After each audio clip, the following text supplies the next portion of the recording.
Bonjour à toutes et à tous. Aujourd'hui, nous allons évoquer les petits travers de Karl Marx. Alors je vous préviens tout de suite, on ne va pas parler de son œuvre, ni tenter de l'expliquer. Comme le disait Raymond Aron, spécialiste du marxisme, une qualité de l'œuvre de Karl Marx, c'est qu'elle peut être expliquée en 5 minutes, en 5 heures, en 5 ans ou en un demi-siècle. Je ne veux pas non plus débattre avec ses adeptes ou ses opposants. Moi, ce qui m'intéresse, ce sont les petits à côté, l'anecdotique et les histoires improbables. Bref, j'adore les inepties en tout genre, et quelle ne fut pas ma surprise de découvrir quelques petites anecdotes truculentes que tout le monde ne connaît pas forcément.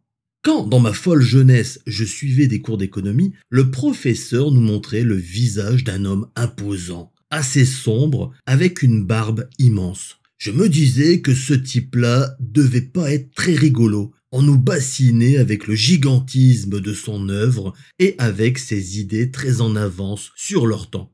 À la vérité, c'était un sacré personnage, un bon vivant, amateur d'histoire de cul et un tantinet feignant sur les bords, n'hésitant pas à piquer des idées ici et là. Concrètement, il n'a quasiment jamais travaillé de sa vie, enfin le travail tel que nous l'entendons, avec la production de quelque chose en échange d'une rémunération. Il aimait imposer ses concepts, mais en ce qui le concernait, il était moins regardant. En tout état de cause, il adorait foutre le bordel, et quand ça tournait mal, il venait pleurer sur l'épaule de ses copains.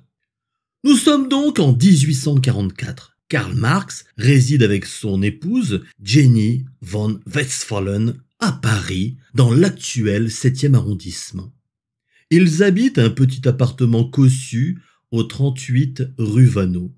Ils se sont mariés l'année précédente à Bad Kreuznach, dans le magnifique royaume de Prusse. Comme Karl Marx est un bouillonnant journaliste subversif, il a été contraint de quitter la Prusse pour se réfugier en France, avec femme et enfants. Car oui, j'ai oublié de vous en parler, ils ont une petite fille, Jenny Caroline. Ils sont accompagnés par leur domestique, la courageuse Hélène de Muth. Pendant que cette dernière époussette la commode et essaye de mettre de l'ordre dans les papiers qui traînent un peu partout dans la maison, elle sent deux mains qui lui pelottent le popotin. C'est Karl Marx qui lui malaxe généreusement l'arrière-train. « Oh, monsieur Karl, vous abusez! Et si madame nous voyait ?»« Ne vous inquiétez pas pour cela. Elle est partie promener la petite dans Paris. Elle en a pour des plombes. Vous connaissez madame. » Karl Marx fait courir ses mains par devant et s'arrête sur la généreuse poitrine d'Hélène. « Comment voulez-vous que je résiste à de si belles miches ?»« Oh, monsieur Karl, vous exagérez! Ne vous laissez pas distraire et continuez votre travail révolutionnaire. »« Oh, la révolution peut bien attendre, ma chère, et un peu d'action me fera le plus grand bien. » Il détrousse l'imposante robe d'Hélène et s'adonne frénétiquement au plaisir de la chair. 18 secondes plus tard, il s'essuie dans les rideaux et invite sa bonne à envisager de les laver. On peut prôner une certaine idéologie socialiste, mais faut pas déconner non plus. Le nettoyage, c'est une affaire de bonne femme. Bon, ok, je caricature, mais c'est effectivement l'un des premiers travers de Karl Marx. C'est un chaud lapin qui aime se taper la bonne quand madame a le dos tourné. Madame, parlons-en. Elle est issue de la noblesse westphalienne. Son père est d'ailleurs le baron Johann Ludwig von Westphalen, un homme politique influent et proche conseiller du gouvernement prussien. Le frère de Jenny, Ferdinand von Westphalen, n'est autre que le ministre de l'Intérieur du gouvernement prussien. Autant vous dire que dans la famille de madame, on n'apprécie guère les facéties de Karl Marx. Un jeune homme que Jenny fréquente depuis de nombreuses années, puisqu'ils sont amis d'enfance. En effet, ils étaient voisins, et Karl a rapidement remarqué que la belle Jenny avait non seulement de jolis atouts physiques, mais que c'était également un très bon parti pour lui. D'ailleurs, la famille von Westphalen va freiner des 4 fers la demande en mariage de Karl Marx, à tel point que leurs fiançailles vont durer 7 ans. Mais Jenny, elle a Carlou dans la peau, elle en est dingue. Il parle super bien, met la femme sur le même pied d'égalité, notamment faisant une analogie entre le rapport de l'ouvrier à son patron et le rapport d'une femme à son mari. Il établit en effet que la notion de propriété apparaît au sein de la famille. La femme et les enfants sont les esclaves de l'homme. Bref, le mari dispose de la force de travail d'autrui. Cette division du travail pose d'un côté le patron propriétaire de la famille, qui en est le principal jouisseur, et de l'autre, la femme et les gosses, force de travail à la disposition du patron propriétaire et accessoirement père et mari. Et Jenny, des discours comme ça, elle en raffole, elle en est dingue de son Carlo. Elle doit être un peu sapiosexuelle, c'est-à-dire une femme qui aime les hommes intelligents. Mieux encore, Carl l'écoute. Elle a le sentiment d'exister et de briller à ses côtés. Elle contribue à ses premières réunions où, avec ses copains, ils refont le monde. Vous imaginez bien que dans la Prusse de l'époque, ce genre d'idée ne passe pas très bien. En plus, c'est chiant, on ne peut pas l'insulter de sale ordure communiste à la solde des soviétiques, car en Russie, c'est encore l'époque des tsars. Les von Westphalen tirent la tronche. Idem pour les parents de Karl Marx. Ils adhèrent pas du tout aux idées farfelues de leur rejeton. Heinrich Marx est avocat et avec lui, il ne faut pas faire de vagues. Son grand-père était rabbin, donc les histoires d'athéisme de son fils, ça l'exaspère un peu. Mais bon, il n'aura pas la chance de voir son fils évoluer dans les hautes sphères philosophiques et politiques, puisqu'il s'éteint en 1838. Quant à sa mère, Henriette Presbourg, d'origine hollandaise, c'est la fille d'un rabbin. Donc faut pas non plus déconner avec la religion. Alors pour la petite anecdote qui ne sert à rien, c'est la grande-tante de Gérard et Anton Phillips, les fondateurs de la société Philips. Eh oui, Philips, c'était déjà demain. On peut donc dire, sans se tromper, que Karl Marx fait partie de la petite bourgeoisie prussienne. Au départ, le couple vit sur le dos des parents. Les Westphalen et les Marx subviennent aux besoins de la toute jeune famille. Les deux familles pensent que Karl, il va se calmer un petit peu et qu'il va embrasser la carrière d'un brillant journaliste ou d'un historien d'université. D'autant plus qu'il a de réelles qualités d'écriture et qu'il est sorti avec les honneurs de son cursus scolaire. Enfin, les Westphalen, ayant le bras long, ils peuvent le caser à peu près n'importe où. Mais Karl, il mange pas de ce pain-là. Il est indéfinissable. Il est autant journaliste qu'historien, écrivain, sociologue, philosophe, économiste, bref, faut pas le mettre dans une case car il n'aime pas ça. Lui, à la rigueur, théoricien, ça lui conviendrait bien car évidemment, à l'époque, il épouse les idées du socialisme et du communisme. Quand il commence à écrire des pamphlets dans divers journaux contestataires, la famille von Westphalen n'apprécie pas du tout. Tout comme sa propre mère. Karl embarque tout le monde avec lui à Paris car il doit fuir la censure prussienne. Au passage, il pique l'une des domestiques qui était au service de Johann Ludwig von Westphalen, la fameuse Hélène de Muth. Bah oui, on peut être en cavale et ne pas perdre son train de vie princier. Faut pas exagérer non plus. À force de foutre le bordel avec ses écrits, ils se font expulser de Paris et s'en vont en Belgique. Ils feront ainsi de nombreux voyages ici et là, car à chaque fois, Karl se fait expulser ou menacer d'emprisonnement pour ses écrits contestataires. Le pire dans cette affaire, c'est que ses écrits ne lui rapportent rien ou quasiment pas grand-chose. C'est avant tout de la théorie et des critiques de la société, de l'économie. Vous avez beau défendre des idées comme la lutte des classes, la dictature du prolétariat, le communisme ou encore l'internationalisme, c'est pas ça qui nourrit son homme, et encore moins la famille qui sombre de plus en plus dans la misère. Car oui, je ne vous l'ai pas dit, mais ça tombe sous le sens. La famille von Westphalen a coupé le robinet de l'oseille. Ils ne vont quand même pas donner des sous à leur fille, sachant que celle-ci va le donner à un gars qui veut faire tomber la société prussienne tout entière. La maman de Karl, c'est pareil. Depuis la mort de son mari, elle bloque une grosse partie de l'héritage de Karl et Heinrich avait pas mal de caillasse sur son compte en banque. Karl Marx et sa tribu sont donc sans le sou, mais ils conservent la bonne. Bah oui, là encore, faut pas déconner, mesdames, messieurs. Son épouse, Jenny, vend régulièrement ses bijoux pour nourrir tout le monde. Karl lui dit que c'est une bonne chose, car il ne faut pas s'attacher à des biens matériels. La chance de Karl Marx, c'est d'être bien entouré. Au premier chef, Friedrich Engels, son meilleur ami, issu d'une famille hyper riche. Les Engels sont à la base de riches industriels qui ont fait fortune dans le textile. Quand Engels et Marx se rencontrent en 1848 à Paris, c'est le coup de foudre. Ils ont les mêmes idées, les deux hommes resteront amis pour la vie. Engels, c'est une bonne poire. Quand Carlou n'a pas le sou, Engels le dépanne. Où qu'il se trouve dans le monde, à chaque fois qu'il écrit à Engels, c'est en partie pour lui demander du blé car sa situation financière est critique, il vit dans la précarité, il ne mange que du pain et des patates, bref, c'est très dur. Et à chaque fois, Engels lui fait un PayPal entre proches. Moi, personnellement, je serais gêné qu'un pote me dépanne sans cesse. Mais visiblement, Marx, ça le dérange pas trop. L'argent, finalement, n'est qu'un outil pour promouvoir la cause. C'est un mal nécessaire. On peut même mettre au crédit de Marx d'avoir taxé un pirate. En effet, le célèbre flibustier Jean Lafitte, celui-là même qui a écumé le golfe du Mexique et qui est considéré comme l'un des tout derniers grands pirates, aurait simulé sa mort en 1827. Aurait pris un nom d'emprunt et aurait fréquenté les milieux parisiens en racontant son histoire à qui voulait l'entendre. Il aurait donc été à Paris en 1847, vivant chez l'anthropologue Louis-Adolphe Bertillon et rencontrant tout le gratin parisien. Le pirate au bon cœur ouvre un compte en banque à Paris et y verse de l'argent. Et pourquoi il y verse de l'argent ? C'est pour le donner à ses copains.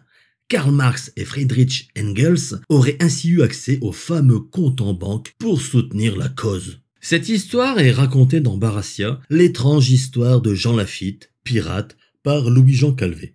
En effet, le pirate aurait tenu un journal où il consignait tous les événements. Toutefois, par honnêteté, je dois aussi vous dire que de nombreux historiens contestent l'authenticité de ce journal. On rapporte également que le compositeur Richard Wagner, connu pour sa chevauchée des Valkyries, aurait également financé Karl Marx via l'intervention d'un certain Bakounine à l'époque où Marx, Proudhon, Engels et Bakounine passaient le plus clair de leur temps à se beurrer la tronche le soir venu. Là encore, peu d'éléments historiques peuvent formellement l'attester. Une chose ne souffre d'aucune discussion, Engels était le principal mécène de Marx. Mais le pire, c'est que Karl Marx lui pique aussi ses idées. De nombreux historiens démontrent que le véritable génie dans le duo, c'est tout de même Engels.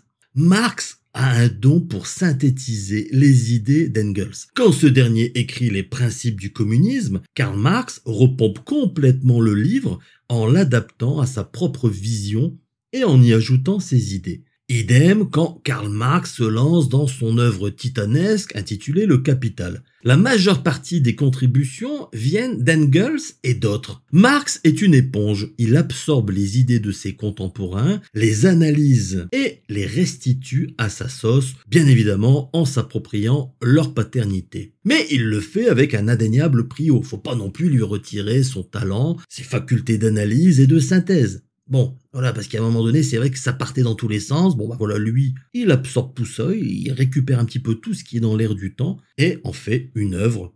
Une anecdote est d'ailleurs savoureuse. Marx et Engels sont très actifs auprès des groupes révolutionnaires parisiens. Ces groupes sont sous l'influence d'un homme aux doctrines radicales, Pierre-Joseph Proudhon, considéré comme l'un des pères de l'anarchie. On lui doit la phrase célèbre « La propriété, c'est le vol », ou encore des idées incroyables pour l'époque, comme le crédit à taux zéro.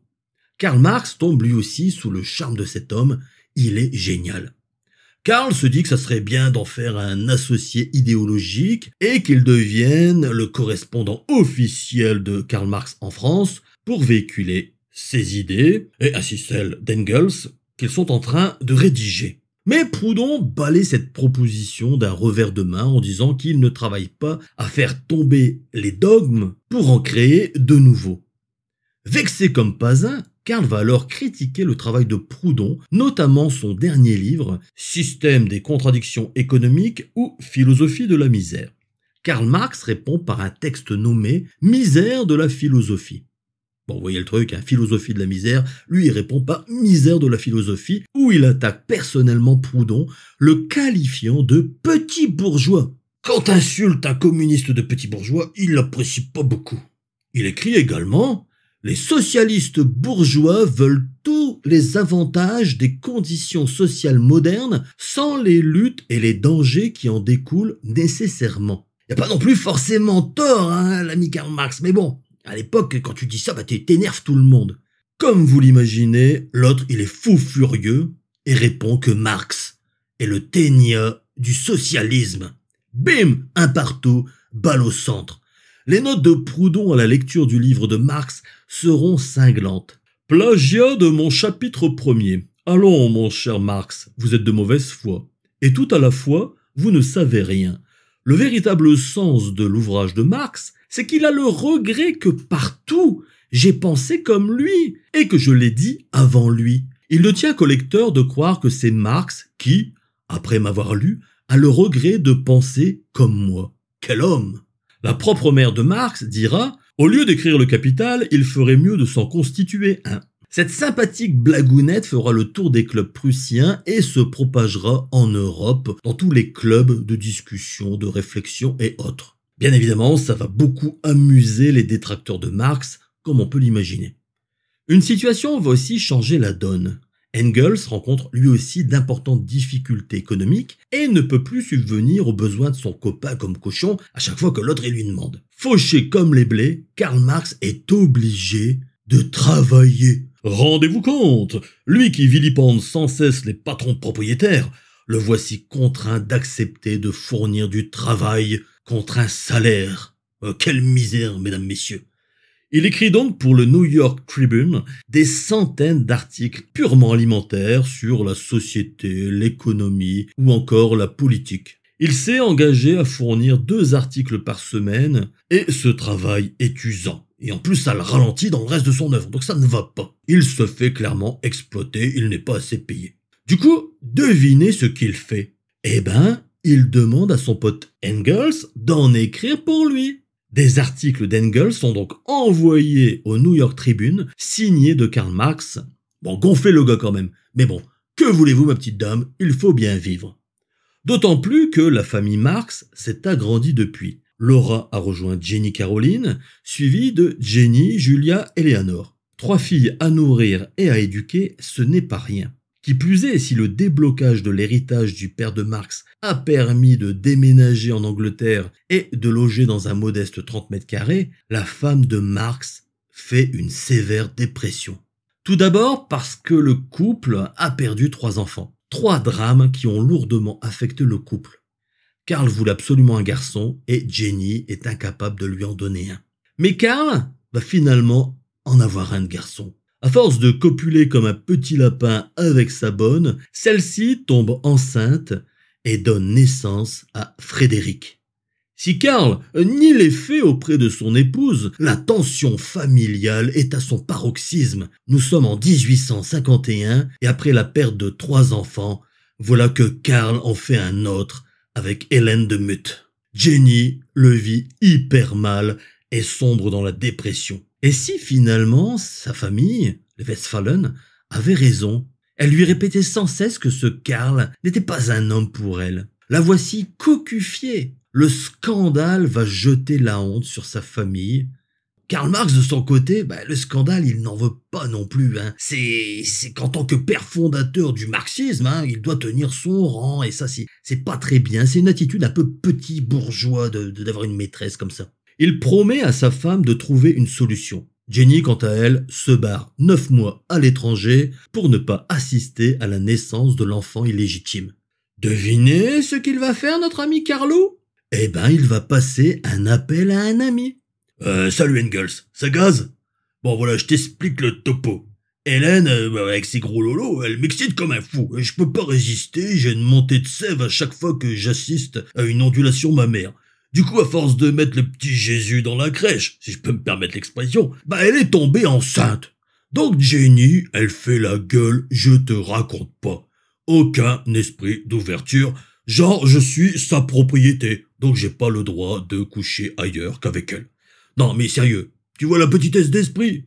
C'est bien une fille de noble, Chasser la notion de propriété, elle revient au galop. En plus, moi avec sa dépression, j'osais plus trop la toucher, mais je n'en ai pas moins des besoins d'homme, tu me comprends. Donc voilà, je suis un peu dans la merdasse, car on va avoir un mioche en plus à nourrir. Donc tu vois, je me demandais si par amitié tu voulais pas prendre Hélène à ton service, avec en prime le cadeau bonus qu'elle a dans le four. Et si possible, dire que c'est toi le père, histoire que ça fasse pas de vagues.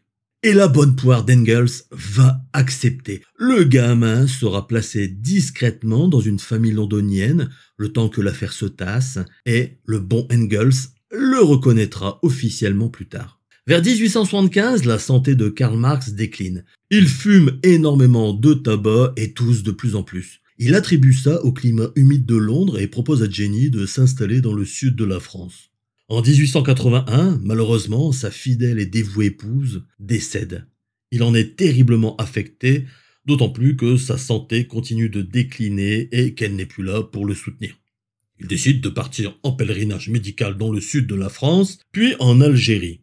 Il y reste quelques mois sous l'œil vigilant du docteur Stéphan, mais sa santé ne s'améliore pas. Comme en plus il s'ennuie comme un rat mort sous un climat qu'il juge étouffant, il décide d'aller à Monaco. Oui, Monaco, vous avez bien entendu, être pour la dictature du prolétariat n'empêche pas d'apprécier une contemplation saine et objective du luxe. Ensuite, il remonte voir sa fille Laura à Argenteuil, qui a épousé l'un des pères du socialisme français, Paul Lafargue, auteur du célèbre essai Le droit à la paresse. Ce dernier vulgarise le travail de son beau-père et l'érige comme une idole. Mais le socialisme et le communisme, ça le gonfle un peu Carlou. Et finalement, il ne veut pas devenir une sorte de messie du socialisme, comme aime à le présenter à certains Jules Guesde, qui deviendra plus tard un important homme politique et figure du socialisme au début du XXe siècle. Commentant les discours de ce dernier, il dira une phrase restée célèbre. « Si c'est cela, le marxisme, ce qui est certain, c'est que moi, je ne suis pas marxiste. » Il s'éteint à Londres, où on l'enterre aux côtés de sa femme. Détail amusant, si vous visitez la tombe du père de la lutte des classes, située dans le cimetière Highgate de Londres, vous devrez vous acquitter d'un droit d'accès de 6 livres sterling. Autre anecdote, quand Hélène de Muth décède en 1890, les filles de Karl Marx demandent à ce qu'elle soit enterrée dans le caveau familial en compagnie de Karl et de Jenny. Cocasse, n'est-il pas? Quant à ce bon vieux Engels, il va continuer seul les derniers livres de Karl Marx. C'est lui qui assumera l'édition, la publication et la traduction des livres 2 et 3 du Capital, l'œuvre majeure de Karl Marx. À sa mort, il lèguera une bonne partie de son immense fortune, car oui, entre-temps, il s'était quand même refait, aux filles de Karl Marx pour qu'elles continuent le combat. Ainsi qu'à Frédéric, l'enfant de Marx, qu'il a eu la gentillesse et la bonté d'âme de reconnaître. Voilà mes petits lapins, j'en ai terminé avec cette histoire, j'espère qu'elle vous a plu. Quant à moi, je n'ai plus qu'à vous souhaiter une très bonne continuation et à vous dire à très bientôt sur Gunnet Story.